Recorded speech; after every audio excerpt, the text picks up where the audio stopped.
كنتم خير أمة أخرجت للناس تأمرون بالمعروف وتنهون عن المنكر وتؤمنون بالله. بسم الله الرحمن الرحيم الحمد لله رب العالمين والصلاة والسلام على أشرف الأنبياء والمرسلين أما بعد.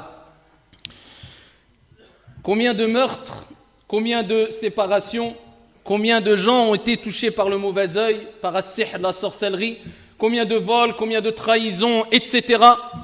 Eh bien, ont été commis à cause bisababi al-hasad, à cause de ce qu'on appelle la jalousie. En général, nous traduisons al-hasad par le terme qui est la jalousie. La jalousie, bien sûr, a une connotation négative, c'est quelque chose de mauvais.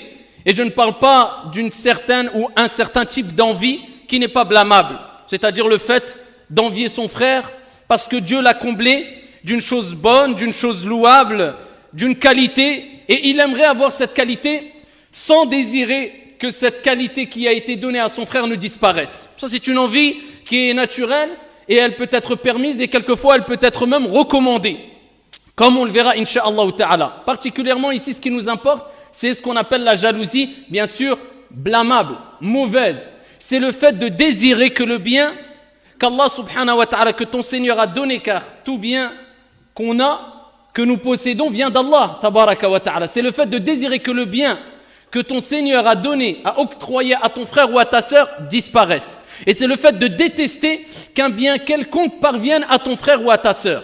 Eh bien ça, c'est ce qu'on appelle al-hasad, la jalousie blâmable.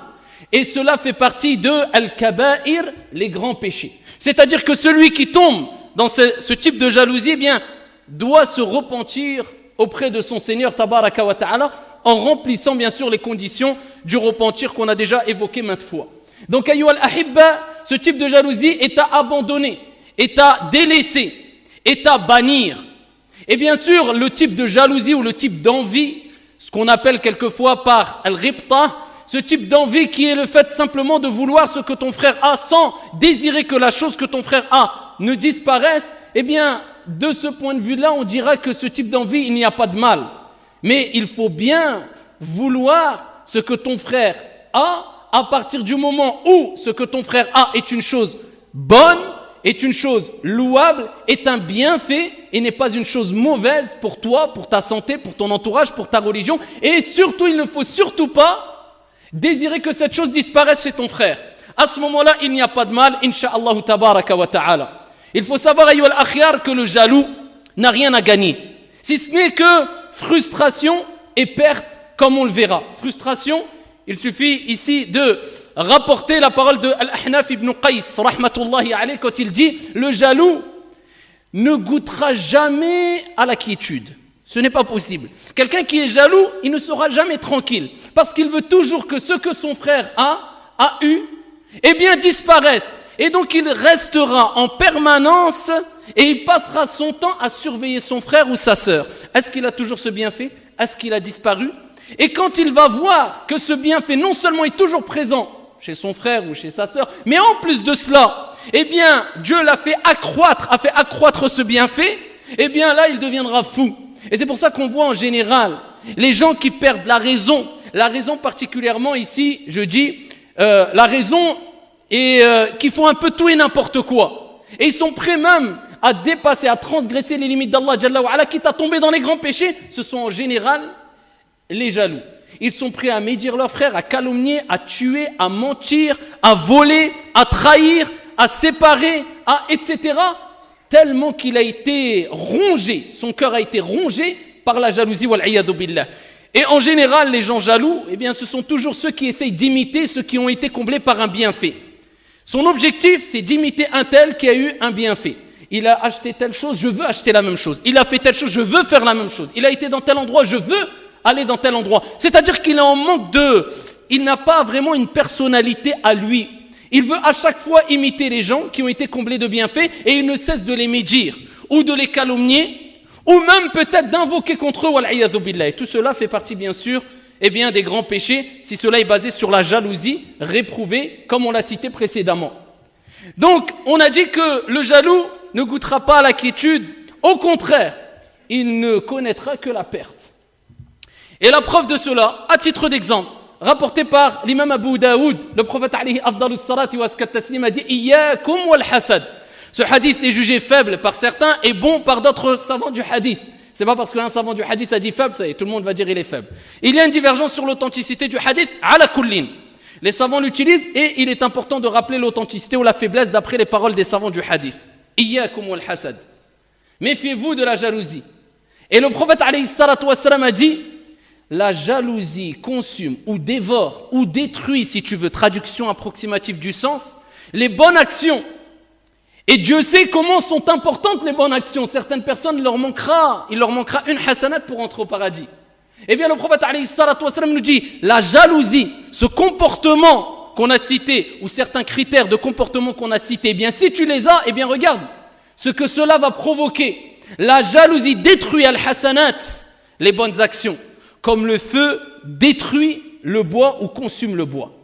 Et dans un autre hadith, le prophète alayhi afdalus salatu wa askat taslim, il nous met en garde contre la jalousie en disant que cela peut avoir un effet néfaste et mauvais et destructeur de notre religion. Rapporté par l'imam at-Tirmidhi wa ghayru bi sanadin hasan, le prophète alayhi afdalus salatu wa askat taslim a dit le mal qui a touché les nations qui vous ont précédés s'est infiltré parmi vous. Le mal qui a touché les nations qui vous ont précédés, c'était un mal, s'est infiltré parmi vous. Et ensuite le prophète alayhi salatu wassalam, il nous parle de qu'est-ce que c'est que ce mal qui s'est infiltré parmi nous et aujourd'hui on le vit, on le sent, on le ressent dans la communauté. Et c'est une des causes de la division dans la communauté, al-hasad. Pourquoi lui il a, pourquoi moi je n'ai pas? Pourquoi lui aurait-il et moi je n'aurais pas? Il a akhiri. Et ça c'est des choses connues dans la communauté, qu'Allah Jalla wa Ala nous préserve de ces caractéristiques néfastes, mauvaises et de ce comportement mauvais et blâmable. Amin. Il faut savoir que le prophète nous a parlé de ce mal et il a dit c'est al-hasad wal-barda. La jalousie et la haine. Wa hiya al-haliqa. Et il parle de la haine tout en sachant que la jalousie et la haine se rejoignent, tant au niveau de leur sens que de leur définition. Et il dit hiya al-haliqa, c'est celle qui rase la haine. Et il dit je ne dis pas qu'elle rase les cheveux mais elle rase ad-din, la religion. Et on sait très bien que la jalousie et la haine sont des causes de division et même ça peut tellement te ronger et te détruire que, eh bien, ta religion peut être détruite ou tes pratiques religion, car la religion en elle-même ne sera pas détruite bien sûr, mais on comprend que c'est tes pratiques personnelles de la religion, eh bien, peuvent devenir haba'an manthura wal iyadhu billah, poussière éparpillée. C'est pour ça qu'il est important de prendre en considération les conséquences de al-hasad. Et c'est quoi que provoque la jalousie wal iyadhu billah, ou que peut provoquer al-hasad? Eh bien, sache que la jalousie peut mener à l'orgueil al-kibr. La jalousie peut mener au meurtre, al-qatl. Et la jalousie peut mener au grand péché ou à d'autres grands péchés comme on l'a cité, comme la calomnie, la médisance, etc. Et pourquoi pas? Allah tabaraka wa ta'ala nous rappelle dans le Coran al-Karim que le premier péché qui a eu lieu, qui a été commis sur la surface de la terre, ce n'est bien sûr pas le meurtre, mais c'est al-hasad qui a mené vers le meurtre. Iblis, quand Allah Jalla wa Ala, eh bien, lui a ordonné ici, alors qu'il était, on ne parle même pas encore de la surface de la terre, hein, on parle de Iblis. Quand Iblis, Allah tabaraka wa ta'ala lui a ordonné de se prosterner pour Adam alayhi salam, à titre de soumission, pas pour Adam mais pour Allah subhanahu wa ta'ala, qu'est-ce qu'il a dit? Qala ana khayrun minhu khalaqtani min nar wa khalaqtahu min tin. Quand Allah lui a dit ma mana'ak, qu'est-ce qu'il t'a empêché de te prosterner pour Adam ya Iblis, bien qu'Allah le sache, mais pour nous apprendre et nous rappeler, attention, et voilà le danger de la jalousie. Iblis a été jaloux de Adam alayhi salam. La preuve de cela, regardez sa réponse et regardez son analogie, son analyse erronée. Il dit moi je suis meilleur que lui. Il a été jaloux d'Adam. Il dit moi tu m'as créé de feu et lui tu l'as créé d'argile. Et cela a provoqué le fait qu'il a refusé l'ordre d'Allah Jalla wa Ala. Il s'est enorgueilli et il est tombé dans de la mécréance. La preuve de cela, وَإِذْ قُلْنَا لِلْمَلَائِكَةِ اسْجُدُوا لِآدَمَ فَسَجَدُوا إِلَّا إِبْلِيسَ أَبَى وَاسْتَكْبَرَ وَكَانَ مِنَ الْكَافِرِينَ. Et lorsqu'on a donné l'ordre à Iblis de se prosterner, aux anges de se prosterner aussi devant Adam, tout le monde s'est prosterné, illa Iblis, sauf Iblis. Aba, il a refusé. À cause de quoi? Le hasad, la jalousie. Wastakbar, il s'est enorgueilli. Ça mène vers l'orgueil. Wa kana min al-kafirin. cela a fait disparaître la concrétisation de sa croyance, de sa foi. Et plus que cela, on a même un exemple concernant les habitants sur la surface de la terre. Et on parle de quel type d'habitants? De quel habitant? On parle des premiers habitants sur la surface de la terre. Et le premier péché qui a été commis ici par les premiers habitants sur la surface de la terre, le grand péché, c'était Al-Hasad. Habil et Qabil, les enfants de Adam alayhi salam, Qabil a tué Habil par jalousie. Il était jaloux de son frère, il l'a tué. Youssouf alayhi salam, eh bien ses frères voulaient le tuer. إذ قالوا لا يوسف وأخوه أحب إلى أبينا منا. Et ils ont dit, Youssouf et son frère Benyamin sont plus aimés auprès de notre père que nous. Ils ont dit, il faut qu'on tue Youssouf. Ils l'ont jeté dans le puits et vous connaissez l'histoire. Donc c'est quoi qui les a menés à cela? La jalousie. La jalousie peut créer des dégâts ici dont tu ne peux même pas imaginer. Et même celui qui est jaloux et rongé par la jalousie ne se rend pas compte de ce qu'il est capable de faire dû à la jalousie. Qu'Allah Jalla wa Ala nous en préserve. De même, la calomnie.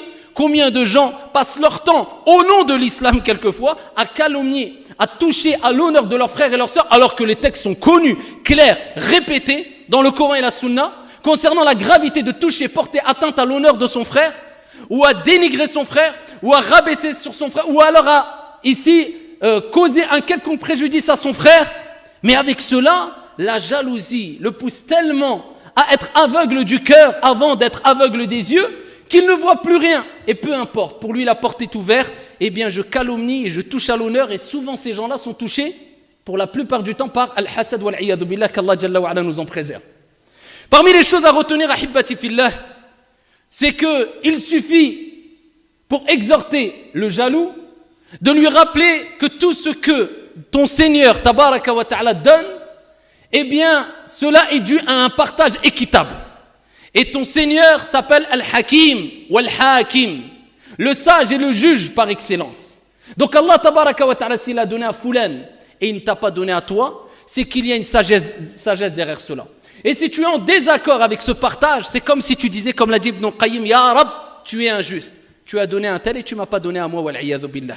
Et Allah tabaraka wa ta'ala expose cela clairement dans le Coran quand il dit Am yahsuduna an-nas ala ma atahum Allahu min fadlih. Est-ce qu'ils jalousent les gens, ils envient les gens pour ce dont Allah subhanahu wa ta'ala a octroyé aux gens, concernant les choses que Dieu a données aux gens. Donc c'est comme si tu disais, Ya Allah, je suis jaloux, pourquoi tu lui as donné à lui et pas à moi, wal-iyadhu billah. Et certes, a dit vrai le prophète alayhi salatu wassalam, comme il est relaté dans le hadith rapporté par At-Tabarani wa ghayruh, vous ne cesserez d'être dans le bien. Vous ne cesserez d'être dans le bien tant que vous ne vous enviez pas les uns des autres. Tant que vous n'allez pas vous jalouser les uns les autres. À partir de ce moment-là, on restera dans le bien. Mais dès qu'on va commencer à se jalouser entre nous, il n'y aura plus de bien. Et on sait très bien quand la jalousie se répand dans une société, une collectivité, une famille, des gens, peu importe, eh bien on sait très bien que cela cause principalement, eh bien ici la division au sein de ce groupe ou cette collectivité. Continuons et on arrive à la fin. 2-3 mots concernant l'importance de purifier son cœur de al-hasad particulièrement.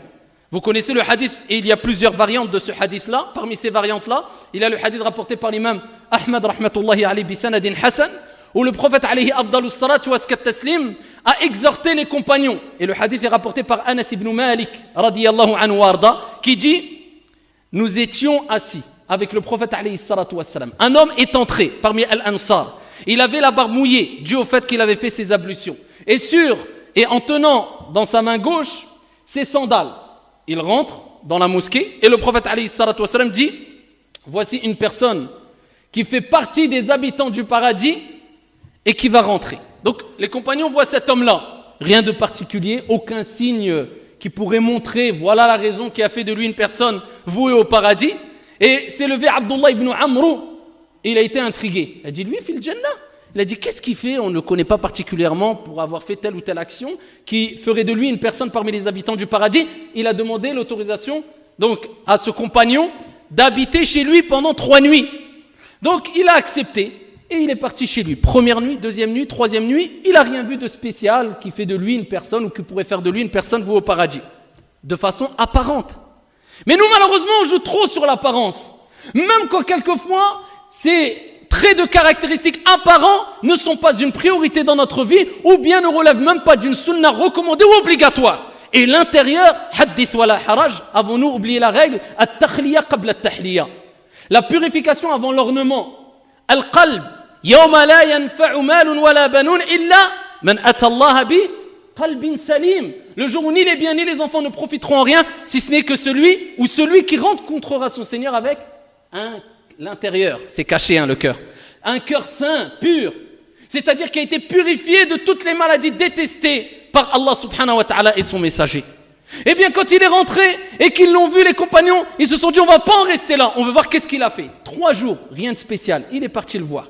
Il lui a dit, écoute, j'ai entendu le prophète alayhi salatu wassalam dire que tu ferais partie des gens du paradis. Ça fait 3 nuits que je suis chez toi. Je n'ai rien vu de spécial concernant ton jeûne ou concernant as-salah.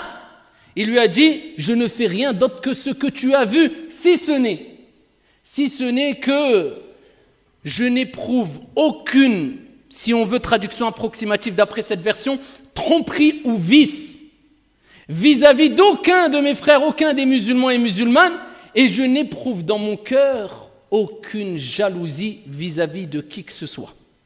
Il a dit, c'est cela qui t'a fait atteindre le degré que le prophète alayhi salatu wassalam a mentionné, c'est-à-dire al-jannah, Allahumma arzuqna al-jannah. Et donc cela nous rappelle l'importance de purifier son cœur. Même si tu ne fais pas beaucoup d'actions surérogatoires, juste d'avoir un cœur saint, un cœur qui est pur, tu ne veux pas le mal pour ton frère, tu ne veux pas la jalousie, tu ne jalouses pas ton frère, tu ne désires pas que les biens que ton frère a disparaissent, au contraire, eh bien sache que cela, bi'idhnillahi tabaraka wa ta'ala, te fera rentrer facilement au paradis, bi'idhnillahi azza wa jal. Parmi les choses à retenir, ayyuhal akhyar, c'est que, et là je m'adresse particulièrement à celui qui est touché par la jalousie, et celui qui est jaloux. Concernant celui qui est touché par la jalousie, nous lui disons isbir wahtasib, patiente et espère la récompense divine, insha'Allah ta'ala. Et médite ces paroles qui sont véridiques et qui nous rappellent l'importance de patienter et que la patience est une réponse claire et efficace quant au mal de l'envieux ou du jaloux. Isbir ala kaydil hasoud, patiente quant à la ruse du jaloux. Fa inna sabraka qatiluh, ta patience le tuera. An-naru ta'kulu ba'daha, le feu se consume. Illam tajid ma ta'kulu, quand le feu ne trouve plus rien à brûler, eh bien il se consumera. Si tu ne réponds pas au mal par le mal, eh bien sache qu'il se consumera. Et bien sûr on recommande aussi à celui qui est touché par le mal de l'envieux, parce que l'envieux, quand il veut faire du mal, il peut faire énormément de mal, soit à travers ses membres ou soit à travers le mauvais œil. Et le prophète alayhi salatu wassalam a dit al-aynu haqq, le mauvais œil est une réalité, et particulièrement le mauvais œil du jaloux, et on parle du type de jalousie accompagné du fait de désirer que le bien que mon frère ou ma sœur a disparaisse avec du mal, avec de la méchanceté. Ce mauvais œil peut tuer ou rendre malade ou rendre handicapé. Et cela est connu. Et Ibn Qayyim rahmatullahi alayhi nous rappelle que le mauvais œil, al-ayn, eh bien peut venir des êtres humains ou peut venir même des djinns. C'est pour ça qu'il est important de jour comme de nuit de se préserver et se protéger. Et on a divers moyens de se protéger ou de se préserver. Et particulièrement le fait de répéter Surat al-Falaq et Surat al-Nas. Dans Surat al-Falaq, on cherche protection auprès d'Allah Jalla wa Ala, entre autres, min sharri hasidin idha hasad, contre la jalousie ou l'envieux quand il envie. Parce que tu peux être une personne qui a ce côté envieux, mais tu laisses cela mourir en toi et tu invoques en faveur de ton frère et tu te repens. Cela n'aura aucune conséquence néfaste, incha'Allah ta'ala. Mais quand l'envieux envie, il met en action son mal, son mauvais œil, sa jalousie, cela peut créer des dégâts. C'est pour ça la première des choses, répète le matin et le soir, au minimum 3 fois, Qul a'udhu bi rabbil falaq et Qul a'udhu bi rabbin nas. De même, il y a des invocations. Parmi les invocations les plus importantes, A'udhu bi kalimatillahi tammati min sharri ma khalaq. Et Bismillahi alladhi la yadurru ma'a ismihi shay'un fil ardi wala fis sama' wa huwa as-sami'ul alim. Vous les retrouvez ces invocations dans la citadelle du musulman 3 fois le matin et 3 fois le soir. Prends cela comme une sorte d'ordonnance qui va te protéger ton âme, mais aussi ton corps. Parce que le mauvais œil va apporter des conséquences néfastes à ton âme, mais aussi à ton corps a fortiori. Et là, je m'adresse à celui qui en vit. Eh bien, nous lui disons, repens-toi auprès d'Allah tabaraka wa ta'ala, car le fait de désirer que le bien de ton frère disparaisse ne va rien t'apporter, si ce n'est, comme on a dit précédemment, comme l'a dit Al-Ahnaf ibn Qais, l'envieux, le jaloux ne goûtera jamais à la quiétude. Tu resteras frustré. Tu resteras ici dans l'amertume. Tu resteras toujours à t'occuper des affaires des gens en oubliant ta propre personne et cela ne t'apportera rien de bénéfique. Et pour y remédier, invoque ton Seigneur et sois intelligent. Au lieu de désirer que le bien disparaisse, dis « Ya Rab, comme tu as donné un bienfait à mon frère, Ya Rab, je te demande de m'octroyer ce même bienfait à moi. » Alhamdulillah, tu as tout compris. Donc, le bienfait que ton frère a, tu demandes à Allah tabaraka wa ta'ala de te le donner sans désirer que ce bienfait qui a été donné à ton frère disparaisse. De plus, invoque en faveur de ton frère. Pourquoi? Rapporté par l'imam Muslim, et je terminerai ici. Le prophète alayhi salatu wa salam a dit, il nous rappelle que parmi les invocations qui sont acceptées, c'est l'invocation du frère en faveur de son autre frère qui est absent. Et le prophète dit, Allah Jalla wa Ala envoie un ange, il y a un ange auprès de lui, et à chaque fois que le frère invoque pour son frère qui est absent, Al-Malaïka disent Amin, et pour toi la même chose. Amin, et pour toi la même chose. Donc ici c'est une invocation acceptée en faveur de ton frère. Donc demande, Ya Rab, comme tu as donné à mon frère, Ya Allah, donne-moi ce même bienfait si c'est un bien pour moi. Si c'est un bien pour moi, Ya Allah, c'est le mieux. Et ici rajoute, Ya Allah, accroît son bienfait, augmente-lui de tes grâces. Eh bien les anges diront Amin, et pour toi de même. Et ainsi tu chasseras ce côté envieux, ce côté, on peut le dire, maléfique, car Iblis a été rongé par Al-Hasad. Et Iblis est tombé dans l'orgueil et ensuite est tombé dans le fait du renoncement, ici du renoncement de la foi.